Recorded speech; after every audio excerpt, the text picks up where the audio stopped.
हाँ जी, ਸਾਰਿਆਂ ਨੂੰ ਮੇਰੇ ਵੱਲੋਂ ਸਤਿ ਸ਼੍ਰੀ ਅਕਾਲ ਜੀ। ਤੇ ਲਓ ਜੀ, ਅੱਜ ਆਪਾਂ कहानी पेश करते हैं लालच बुरी बलाए। करिए शुरू। बहुत पुरानी बात है।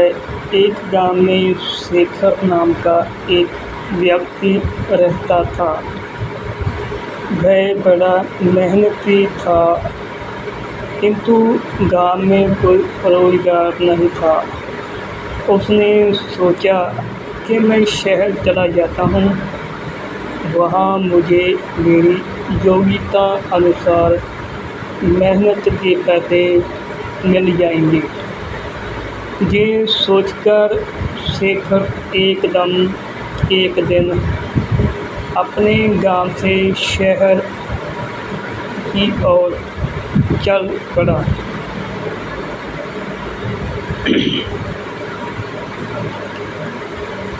शहर बहुत दूर था। चलते चलते शेखर थक चुका था।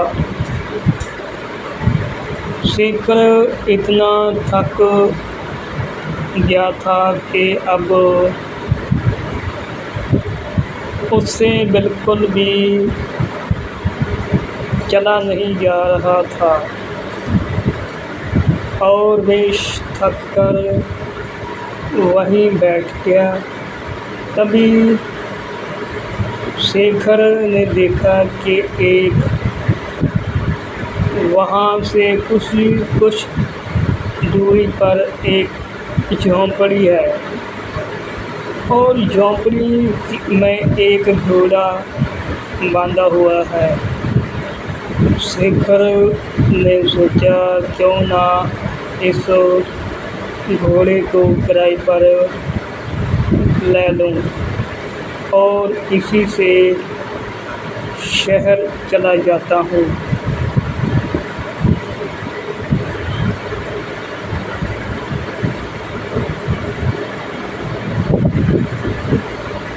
शेखर जैसे तैसे झोंपड़ी पर तक पहुंचा। शेखर ने देखा वहाँ एक व्यक्ति खड़ा हुआ है। शेखर समझ गया कि ये अवश्य ही घोड़े का मालिक है।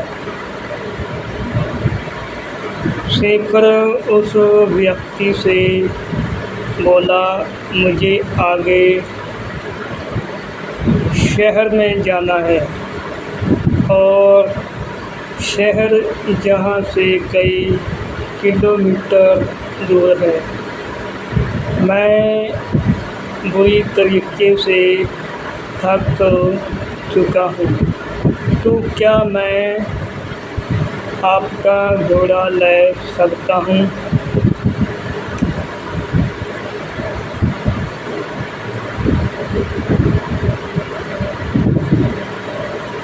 इस पर घोड़े का मालिक झुंझलाते हुए बोला, तुम्हें क्या मैं घोड़ा ऐसे ही दे दूँ? शेखर बोला, मैं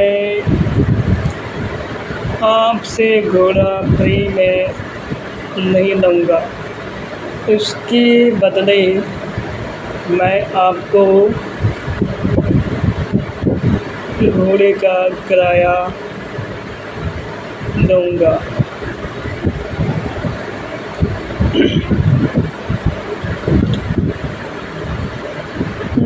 घोड़े का मालिक बोला, मैं तुम्हें घोड़ा किराए पर तो दे सकता हूँ, किंतु मुझे अभी दूसरे गांव जाना है। अगर तुम मुझे उस गांव तक छोड़ दो तो मैं ये घोड़ा तुम्हें किराए पर दे सकता हूँ।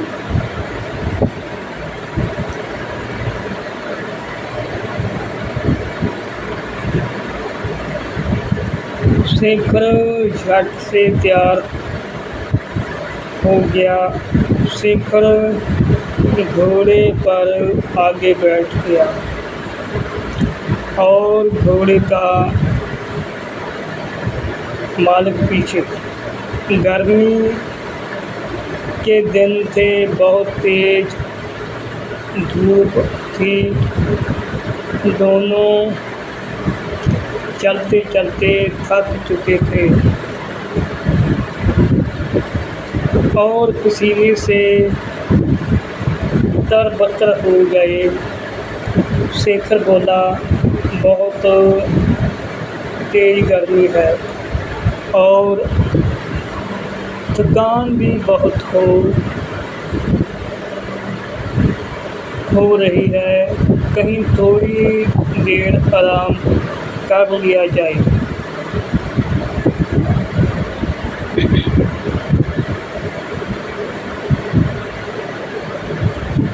हम दोनों ने इधर उधर देखा, किंतु कहीं भी कोई पेड़ नहीं दिखा। तभी शेखर घोड़े से उतरा और घोड़े के ही शाम में बैठ गया। शेखर थोड़ी देर ही घोड़े की शाम में आराम कर पाया था कि ये सब देखकर घोड़े का मालिक बुरी तरीके से जल गया। घोड़े का मालिक बोला, मैंने तुम्हें घोड़ा किराए पर दिया है, उसकी शाया किराए पर नहीं दी। तुम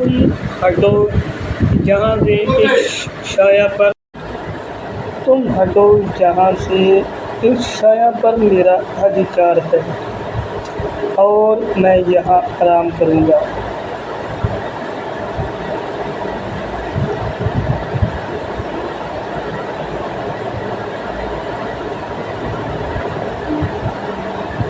ये सुनकर शेखर बोला, महानुभाव, आप ये कैसी बात कर रहे हैं? मैंने अगर घोड़ा किराए पर दिया है तो उसकी शाया पर भी मेरा ही अधिकार है। अगर आप चाहें तो आप भी इस शाया में मेरे साथ बैठकर आराम कर सकते हैं।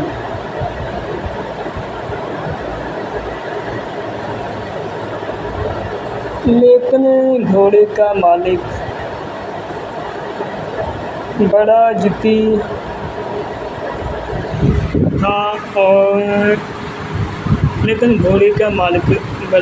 था वह बोला, नहीं, इस शाया पर सिर्फ और सिर्फ मेरा अधिकार है और मैं ही इसकी शाम में बैठूंगा। तुम हटो यहाँ से। इतनी छोटी सी बात पर दोनों में जोर से बहस होने लगी और बात तू मैं से हाथों पाई पर आ गई। दोनों एक दूसरे के झगड़ने लगे और एक दूसरे पर लात घूंसे बरसाने लगे। सुनसान जंगल में उनके बीच बचाव करने वाला भी कोई नहीं था। दोनों की लड़ाई देखकर घोड़ा भड़क गया और वहाँ से भाग गया।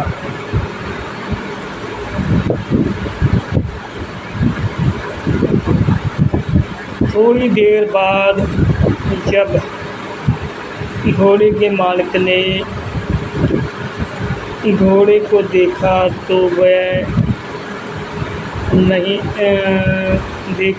वह कहीं दिखलाई नहीं दिया। यह देखकर घोड़े का मालिक बोला, अरे मेरा घोड़ा कहाँ चला गया? वह तो अभी नया है, उसने ठीक से घर भी नहीं देखा। पता नहीं वहाँ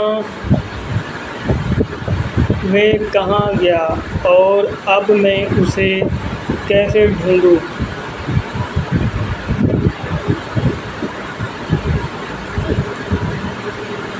तभी शेखर बोला, अच्छा हुआ तुम जैसे लोगों के साथ ऐसा ही होना चाहिए। अभी तुम छाया के लिए परेशान हो रहे थे ना? अब घोड़े की काया के लिए परेशान होना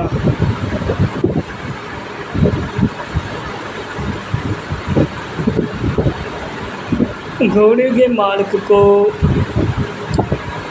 अपनी गलती का एहसास हुआ और अपना माथा पीट कर हाय तौबा करते हुए बैठ गया और बोला, मेरे थोड़े से लालच से मेरा कितना बड़ा नुकसान हो गया। मुझे अपनी करनी का फल मिल गया। घोड़े की छाया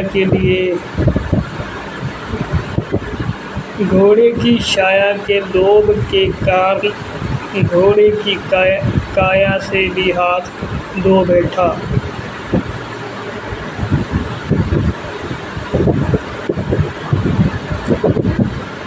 शिक्षा इस कहानी से हमें शिक्षा मिलती है कि लालच बुरी बला है और कभी कभी छोटे से लोभ के कारण बड़ा नुकसान उठाना पड़ सकता है। सो इस कहानी छोटी जी उम्मीद करदा हां कि तुहानूं पसंद आवेगी ते मेरे अग्गे सारिआं नूं सत श्री अकाल जी। जिउंदे वासते रहो, हੱਸਦੇ ਰਹੋ, खुश रहो। धन्नवाद जी।